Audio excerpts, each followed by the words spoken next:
Welcome back to Dream of Mirror Online. Last time we finally finished up the in-basement, or at least what I want to do there for the time being. And I have decided that it is about time that I attempt the flying mission. Now, it's technically recommended that if you're doing it alone, you do it at level 25, but I'm just gonna give it a try and see how it goes. I did prepare for it a little bit. I got up to level 24 and I did put a few points into some of my moves. I don't have level 5 Looming Mountain, but we'll see how this goes, as said. And I did buy the Steel Saber from another user. I found that once you've upgraded it once, it will be more powerful than the fully upgraded Peachwood Sword, I believe. Let's check. You can see 59 plus 18 and 66 plus 18, so it's just better at this stage. So I figured that was worth doing, so I got it, I leveled it, I got the experience on it quickly and leveled it up, and now I do have a better sword. So we're going to give this a try. I need to fly. This is just driving me mad. And you know what? Nowadays the server is fairly quiet. I feel like it's mostly full of really high level, long time players, and so you might struggle to find a team to do the Flying Frog King mission on your own. Otherwise, if you're a new player. So I figured let's just try this and see how it goes if you do it alone. He's really short, or did I make my character too small, too tall? I probably made her too tall. Anyway, hello. If you want to learn how to fly, bring Flying Frog Powder, then come and see me. Flying Frog Powder can be obtained from Flying Frog King in the north of Swan Lake. Well, I was hoping he would have a little bit to say before that, but I guess not. Because last time I think I just went and got it first, and I was hoping that he would actually have some interesting information about why he wants the powder or anything like that. Nope, absolutely nothing. I still have super luck in Provider's Providence and strong luck in Luck and Love. It seems like it's not 2 hours in game. Or 2 hours in real life. I swear I've had this luck all day. Well, okay.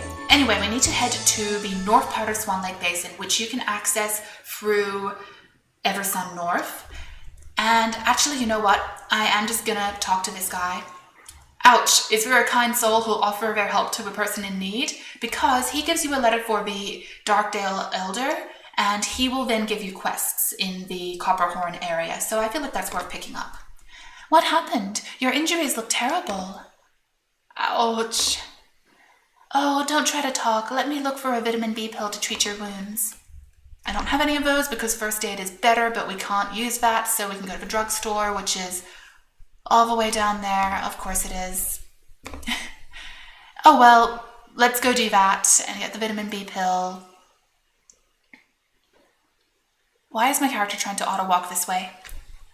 There we are. That looks better.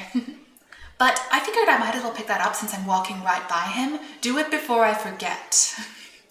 That sounds like a good idea to me.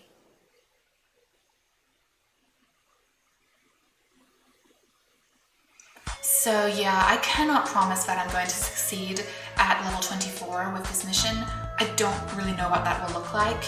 I think the biggest issue, he's level 24, is going to be that he just has an insane amount of HP, so I don't know. That may be too difficult, but I want to give it a try. I'm actually using Control P already, it's fine. Alright, I need a vitamin B pill. And let's just look at this. Sure, it's only 29 for one of them, but you're going to run through them quickly. Let's say you get 100. That's 2.9k. The higher level pill, the vitamin C pill, let's say you get 100 of those. 5.7k. It keeps adding up, and the higher level pills are really, really expensive. And so it's definitely better to level up Doctor and get first aid. I think that one more level on first aid already would be better than the vitamin B pill. It's actually, no, it already is. It does 200 HP-ish. And so I think one more level on it would already be edging towards the level 30 pill. No, the level 30 pill is, I think it's only 300 HP. Yeah, they're not very good, quite frankly. As I say, better to level up Doctor.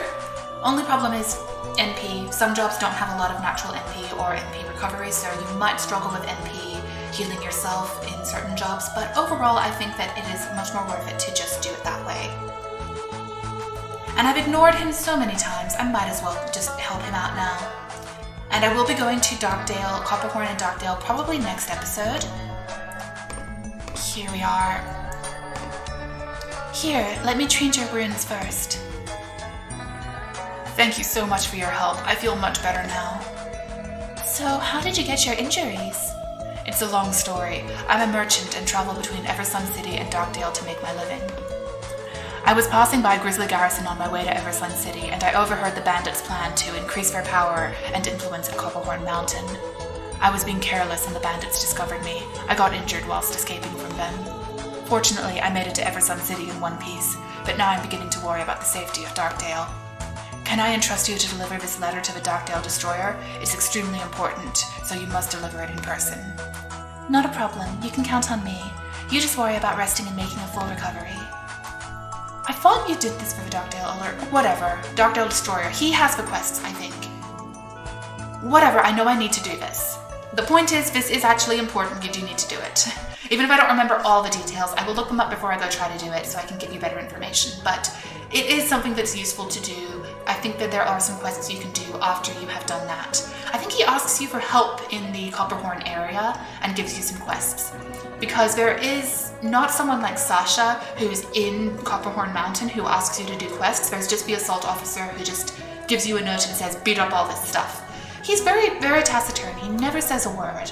But anyway, it is time for us to go all the way up here to the Swan Lake Basin entrance, and I will meet you in Northern Swan Lake Basin so we can find the Flying Frog King. Alright, I've just walked in the gate to the northern part of Swan Lake Basin. As you can see here, we're separated by the lake and the river, so we absolutely cannot get across unless we can fly. So until then, you do have to walk this way. As I think I've said before, the Nomad Cave is a very high-level area. You can't do anything there yet. And Phoenix Tower is a dungeon which is in the mid-20s and maybe up to the 30s, up to 30, because some of the higher-level monsters there are pretty strong. But it has a bunch of monsters of aggro, birds. I think you saw a few of those in the Christmas special, so definitely not somewhere to be playing around yet unless you are prepared to deal with aggro or you have a party. So for the time being, we need to head down here in order to find the Flying Frog King. I actually struggled to find him a little bit the first time, mostly because I have a terrible sense of direction, I admit. So I will just quickly show you where he is and walk down here so we can see the pretty scenery. I always like to see the scenery and enjoy the music and atmosphere. Looks like there may also be a fishing area here. And this is probably going to have grade 2 and grade 3 fishing. The Eversun area only has the lower grade fishing.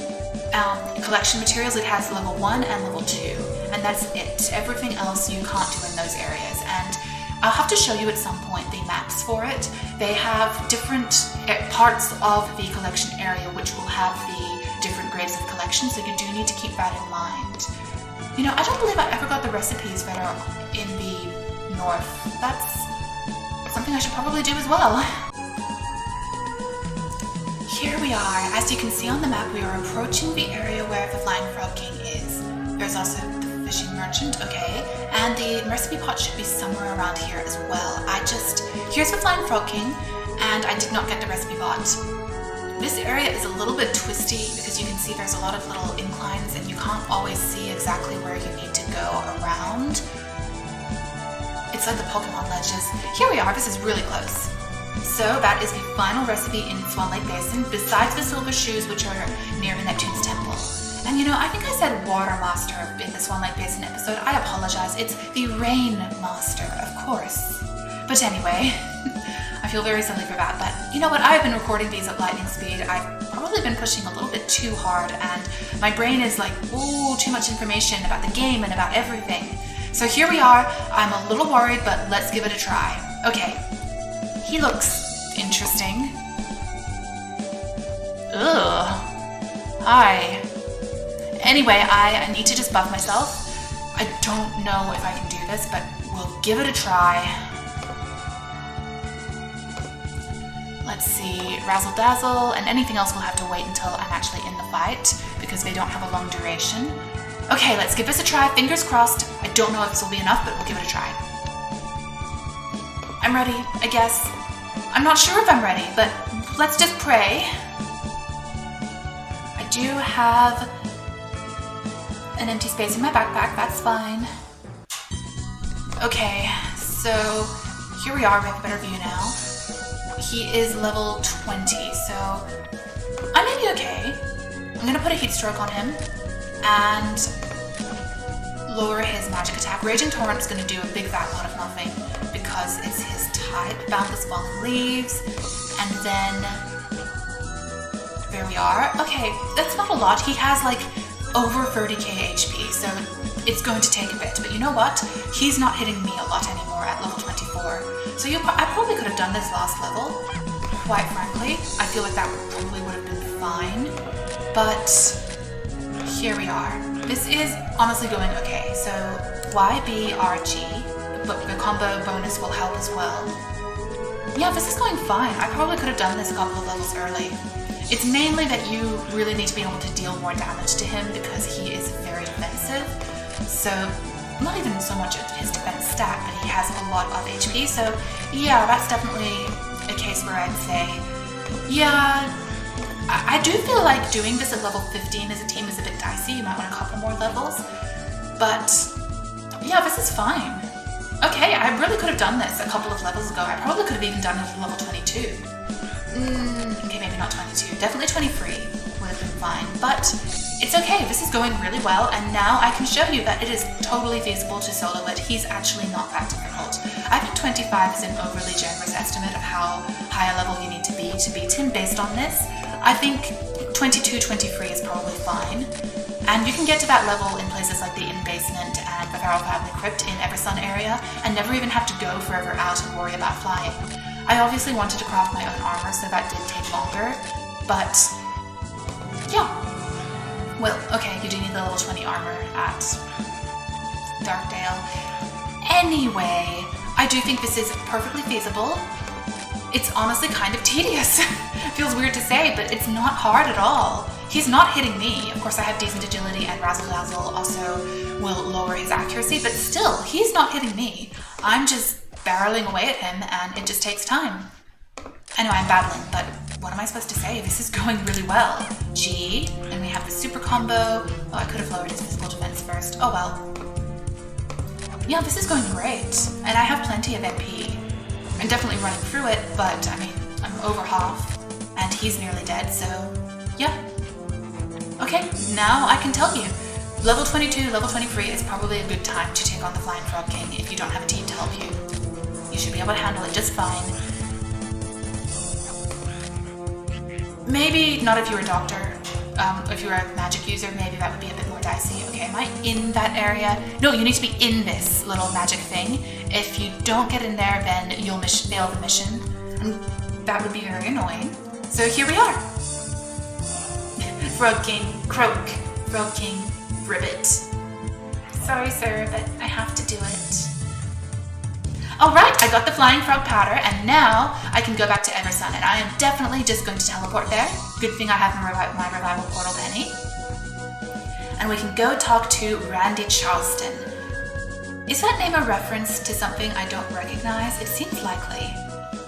But that was great, that went really well, I'm very pleased. Okay, Control P, because I do find that Eversun lags if you don't put that on. Or crashes. It's unfortunate, but it's probably that there's a lot going on the server in this area. It's probably a bit more of a strain than some of the other areas, etc. I kind of keep reiterating that this is an old game, but I really am blown away when I looked this up and I found that it actually came out in 2005 in Taiwan.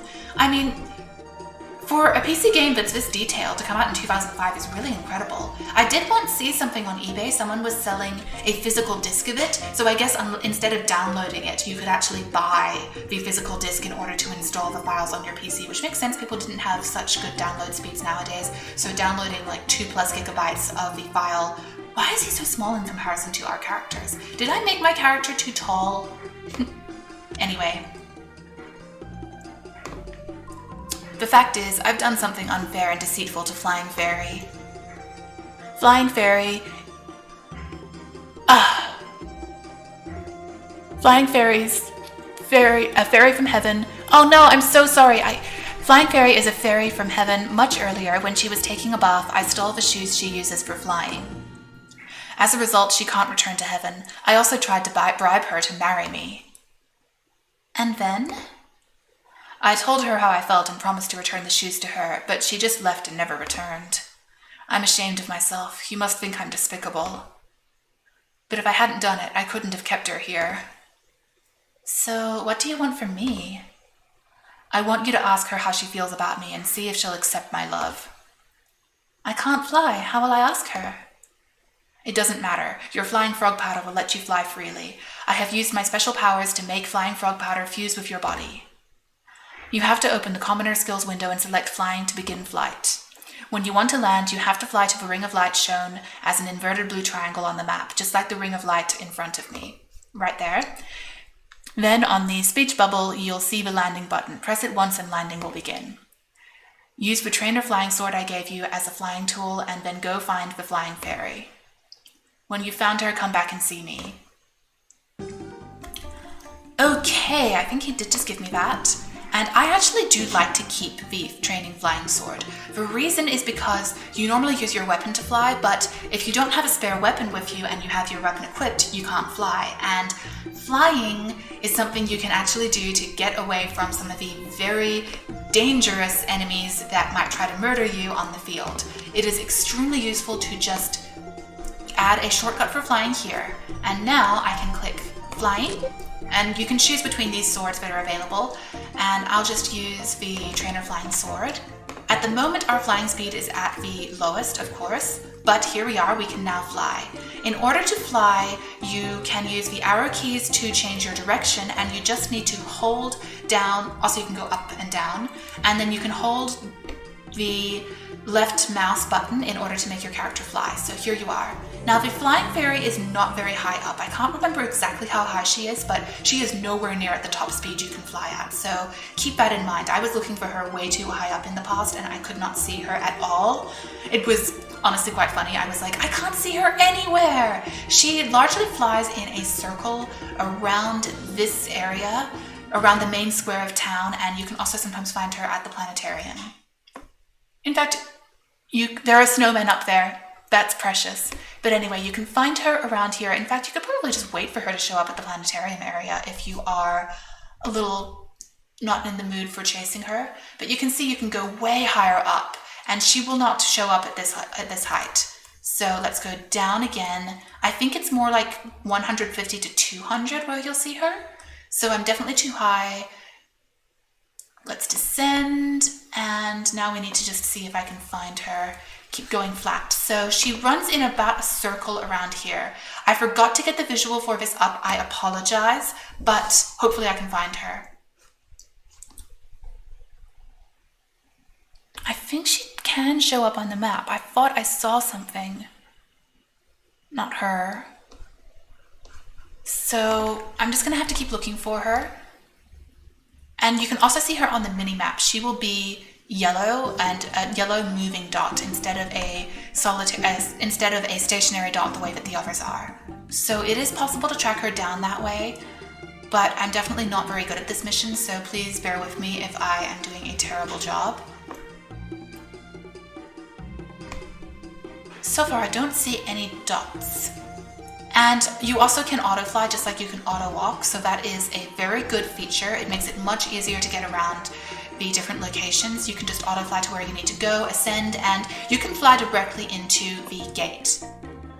Here she is. I think maybe I'm still too high. Oh yeah, I definitely got too high up. So here she is. Need to follow her.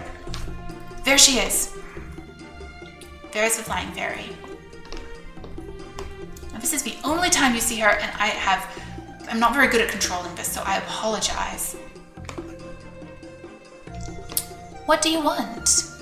Randy Charleston asked me to look for you. Randy Charleston, I see. He wants me to go back to him, right? Yes, he does. Will you? Once, when I was bathing in the river, he stole my pair of flying shoes and refused to return them unless I agreed to marry him. Randy Charleston regrets what he did a lot. I have my own regrets too. That's why I can't see him. What do you mean? Some time ago, I saw a very handsome fairy taking a bath in the river. I stole his pair of flying shoes so that he'd have to talk to me. Well, The shoes I'm wearing are his flying shoes. Oh, what happened then? I didn't get to talk to him as he was drowned. It seems that fairies can't swim. So you're not a heavenly fairy? I never said that I was. What about Randy Charleston? He is not handsome enough. I'm not interested. That's all I've got to say. You can go and tell him all about it. I'm sorry that you have to do all this. Let me help you to improve your flying level as a way of thanking you. The higher your flying level, the faster you can fly. You'll be able to find other opportunities to improve your flying skill. Well, okay. Does she keep flying? I kind of want to get a better camera view of her because she is pretty, even if she's an awful person. She really is an awful person, by the way. Excellent. Go back and find Randy Charleston now. Okay. That's, let me do that. I am always a bit agog at this one. Alright, here we are. Now we can talk to him.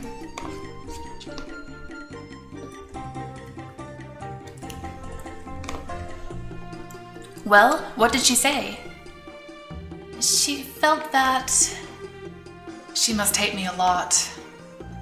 Actually, telling him that he isn't handsome enough probably wouldn't do any good.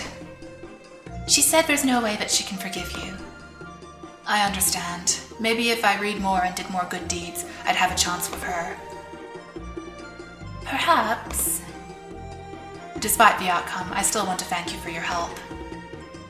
If you want to improve your flying level, there are various people who can help you. Hi! This is being recorded at a later date, as you can see by Kunlin's outfit being significantly different. I realized that in my rush to go over the flying quest and to get it done and all of that, I completely forgot about something I really wanted to talk about, which is the whole real origin behind the whole tale of the Green Fairy and Randy Charleston. Anyway, I actually really wanted to talk about that. You may have heard about this if you're into anime and manga, the story of the Tenryou, a woman from heaven who has her flying instrument stolen, usually it's a robe in Japanese mythology, by a man, and then she's forced to marry him. And there's a really intertwined sort of series of myths which all tie into this idea.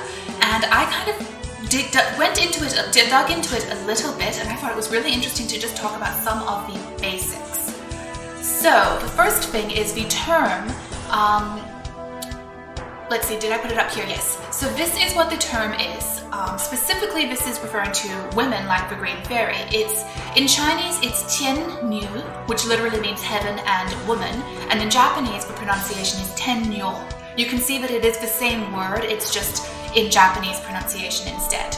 This is really common in East Asian languages. They have very strict syllabic structures, and so they will adapt words to their own pronunciation when they're being adopted into another language, which can make it hard to recognize loan words unless you're quite familiar with it all. But anyway, so that's what it is.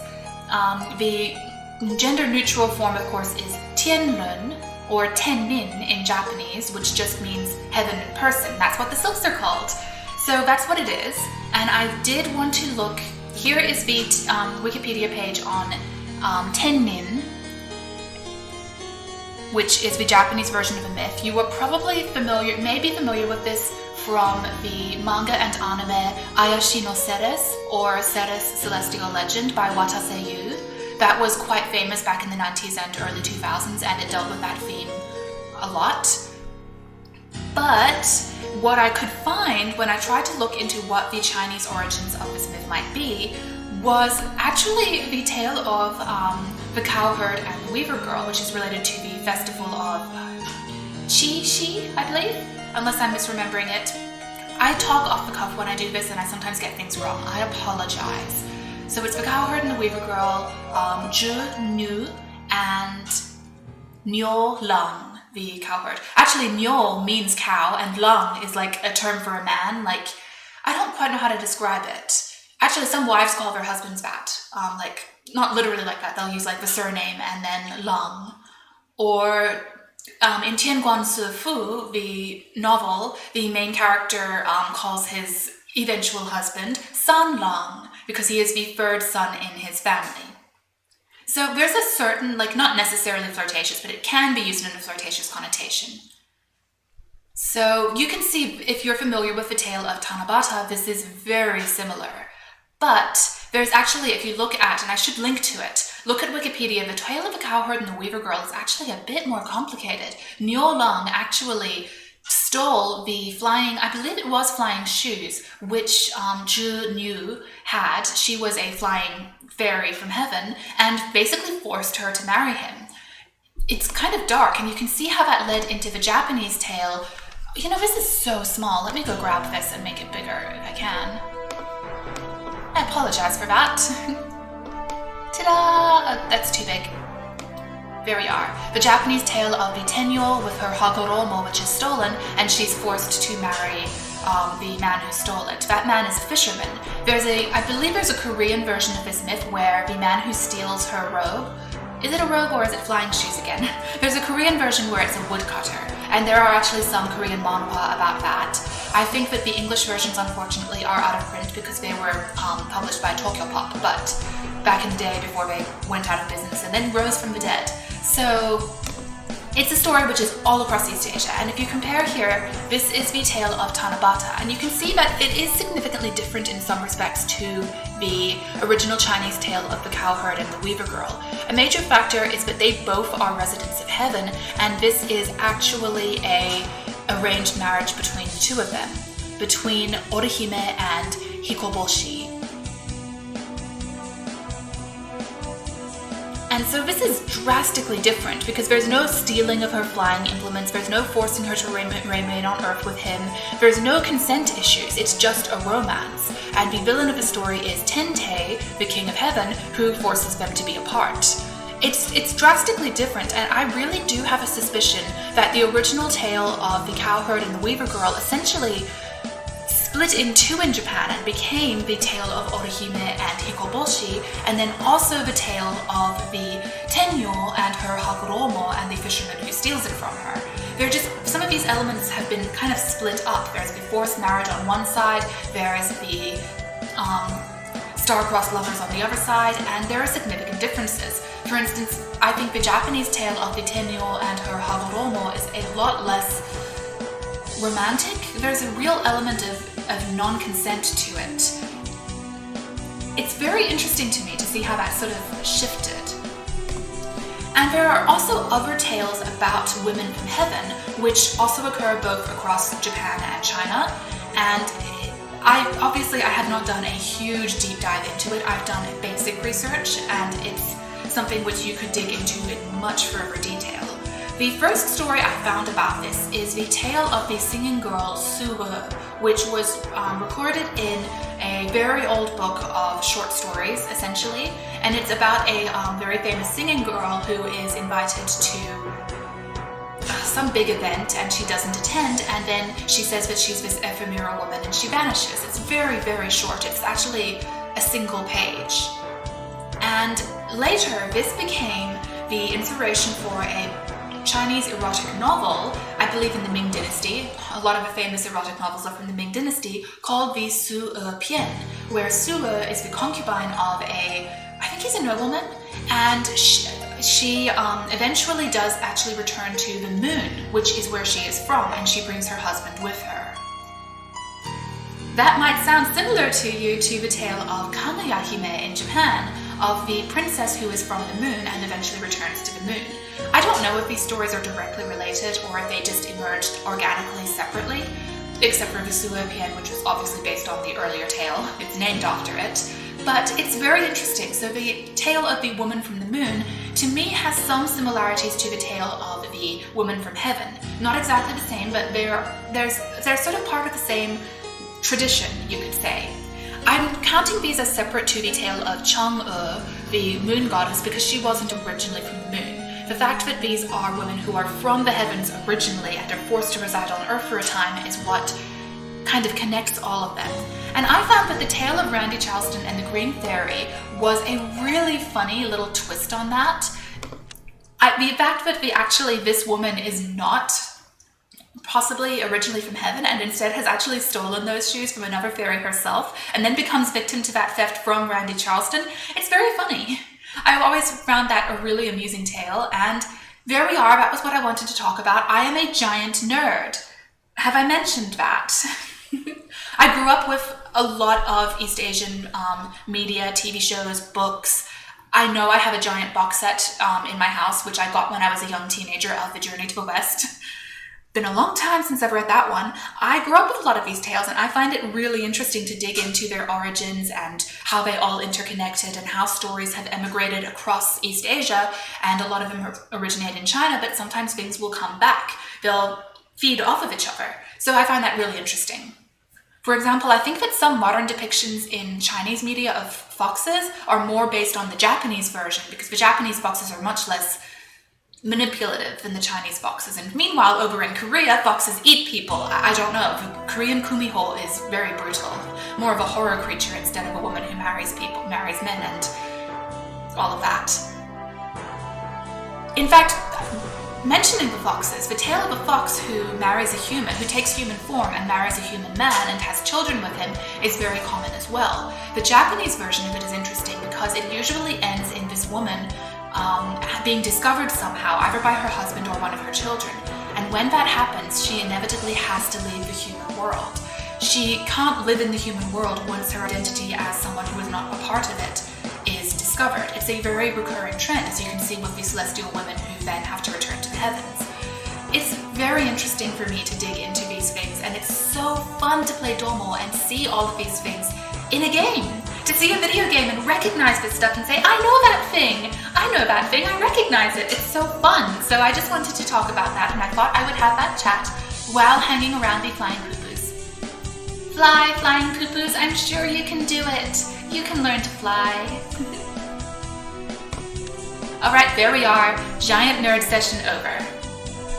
But anyway, now I can fly, and I am so relieved. It was ridiculous that I couldn't fly for so long.